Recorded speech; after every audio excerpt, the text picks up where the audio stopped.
A ešte raz pripomínam, že Smer nebude nič na svojich názoroch meniť.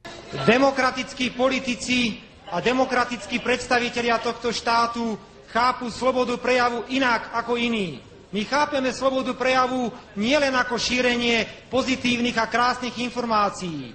Sloboda prejavu to je aj šírenie kritických, niekedy šokujúcich informácií. A na to je treba Markízu, aby Markíza v plnej miere realizovala takúto slobodu prejavu, ako ju chápe celá Európa a nie iba časť slovenského politického spektra.